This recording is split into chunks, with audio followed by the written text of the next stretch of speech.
आपके सामने एक प्रेपोजिशन का क्वेश्चन है। सभी बच्चे इसको ट्राई करिए, एग्जाम के लिए काफी इंपॉर्टेंट है। आपको बताना है इसका सही आंसर क्या होगा। आई होप आपने इसका सही आंसर कर लिया होगा कि अटैक डैश द बॉय।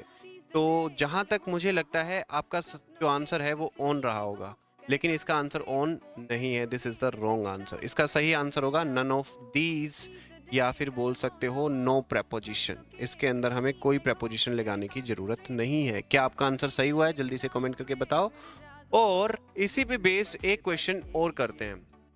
ये क्वेश्चन भी ट्राई करिए। अभी जो हमने क्वेश्चन किया है सिमिलर क्वेश्चन है, प्रेपोजिशन का ही है। The attack dash Taj Mahal was condemned. जल्दी से कमेंट करके बताइए एट, ऑन, अपॉन और नन ऑफ दीज। इसका सही आंसर क्या होगा? आई होप आपने कर लिया होगा। तो इसका सही आंसर होगा the attack on the Taj Mahal was condemned.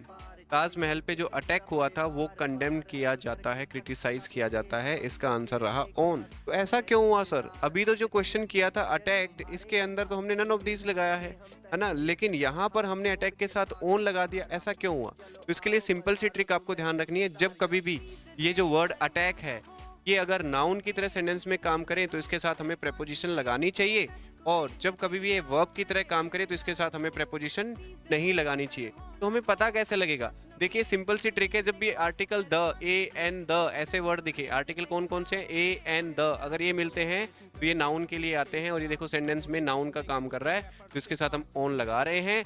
लेकिन पिछले क्वेश्चन की बात करें तो वहां हमने नन ऑफ दीज यानी कि नो प्रेपोजिशन इसका आंसर होना चाहिए था। वो क्यों किया? क्योंकि ये वर्ब का काम कर रहा था। ये सब्जेक्ट है और ये वर्ब है, वर्ब का काम कर रहा था तो इसके साथ कोई प्रेपोजिशन नहीं लगेगी। इसी टाइप की अमेजिंग ट्रिक्स के लिए चैनल को अभी सब्सक्राइब करें।